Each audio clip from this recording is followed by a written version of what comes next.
day with me as a Filipino wife na asa lang sa Diyosawa niyang afam. Charot!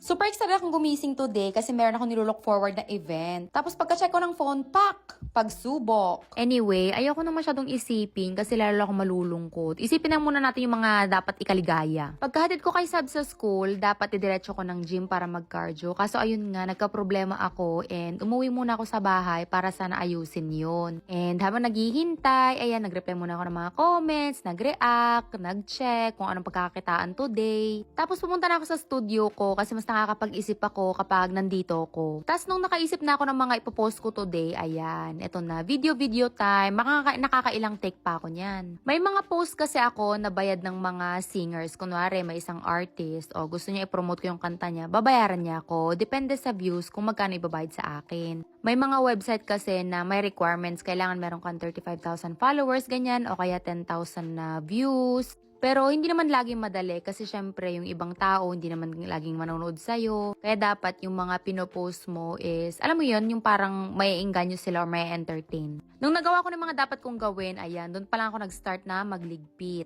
Wala naman si Diyosawa ko nasa work kaya kung kailan ko gusto maglinis, maglilinis. Tapos nag-empake na rin ako ng mga gamit namin ni Sab kasi mag-overnight kami sa bahay ng friend ko. Sinarge ko na din yung iPad niya. Siya nga pala si Sab, nakakagamit lang siya ng iPad kapag Sabado at Linggo. Pero kapag good girl siya, kapag matigas ang ulo niya, may mga kasalanan siya ganyan. Oh, no iPad. At dahil nga pagdating ni Sab galing sa school mamaya, hindi na siya makakapagligpit kasi alis kami agad. Ako na nagkusa. Tapos naglinis-linis na din ako ng very light, ganyan, ligpit-ligpit. Mga bandang 11, nag-start na akong mag-ayos kasi inaabot ako ng mga 1 oras para makapagbihis. So, itong aking look for today. Tsaran! Diba, very marangal. Di kayo sanay? Ako din. Ito nga palang aking outfit for today. Tsaran! O, diba, marangal yarn? Today kasi mga bakla, imimit kong aking professor. Ayoko muna sanang i-isplok, pero mga bakla, na-accept ako sa university. Oh my God! Gusto ko muna sanang i-secret, kaso hindi ko talaga mapigilan kasi alam ko na may mga tao na totoong masaya para sa akin. So, ayan, isasama ko ngayon kayo sa school. May dala-dala akong payong kasi sabi alauna, uulan daw. Hindi ko kaya mag-drive papunta ng Washington DC, kaya magme-metro ako. Mula naman dito hanggang doon sa school ay 5 stops lang. Medyo na-embarda nga ako sa panahon kasi isipin mo ha, magbula nung Lunes hanggang kahapon, maaraw. Tapos ngayon, 1 araw, nalalabas ako. Biglang ang pangit na ng panahon. Tapos ang lamig-lamig pa, hindi tuloy ako maka-aura. Sobrang kinakabahan ako na excited kasi hindi ko alam kung saan ako pupunta. Lakas ng loob lang talaga, tsaka Google Map. Ayan, nakarating din tayo sa wakas. Ginugel ko mga bakla, ang sabi ay magmula daw dito sa metro hanggang doon sa school ay 19-minute walk. So sabi ko siguro naman kaya ko yan.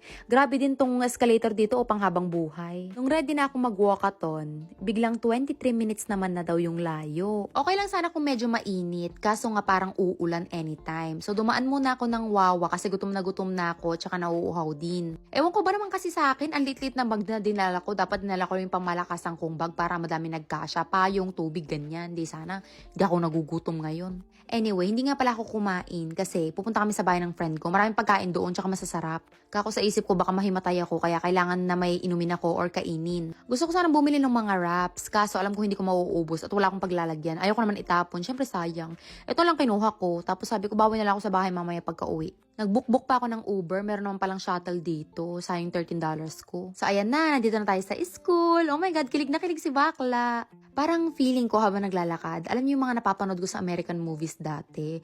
Ganun na ganun yung feeling ko kanina. Tapos, nangaligaw-ligaw pa ako kanina. Napunta ako ng cafeteria. Parang OP na OP ang pakiramdam ko kanina. Feeling ko parang hindi ako nararapat or nababagay sa lugar na ito. Yung feeling na nung galing ako probinsya tapos nagtrabaho ko sa syudad, first day ko sa training, ganyan. Ganun yung pakiramdam ko kanina. Pero ang ganda ng mga puno, no? Hindi pa naman nag-i-start yung pupuntahan ko, kaya pumunta muna ako doon sa my team store kasi gusto kong bumili ng mga sweatshirt, ganyan, mga kung anong pwedeng isuot. Meron din pala sila ditong mga Subway, Starbucks, ano pa ba, yung parang taco place, ganyan. Super ikot-ikot ako kanina kahit masakit na yung paa ko, naka-heels nga ako. Tapos ang ganda ng mga puno. Habang naglalakad ako mag-isa, hindi ko mapigilang hindi ngumiti. Sa isip-isip ko, ang saya-saya ng puso ko kahit medyo may bad news today. Sobrang proud na proud ako sa sarili ko kasi nung process na nag-a-apply ako, super cry me. Buti nandiyan si Jusawa ko talaga. Siya yung nag-push sa akin na okay lang yan. Kung hindi matanggap, edi try again. Salamat din ako sa mga professors ko talaga na tumulong sa akin. So ayan, pauwi na ako ng bahay. Mga ano na to, mag-aalas 3. Si Jusawa ko nag-pick up kay Sab ngayon. Sakto, pagka uwi ko, dun palang umulan. Charot-charot naman tong weather na to. Sabi niya, alauna daw, nagdala pa ako ng payong. Ilang minutes na lang uuwi na si Sab. Wala na akong time para magsaing kahit gutom na ako. May pasalubong si Marnie galing Japan. Kahit di ko naiintindihan, niluto ko na, tinansya-tansya ko na lang. Ito na yung kinalabasan. Charan! Ang favorite kong gulay ay repolyo. Tapos kumain lang kami sandali ni Sab and then nag-prepare na kami para umalis. Yun lang mga bakla dyan. Tapos ang ating vlog for today. Thank you so much for watching.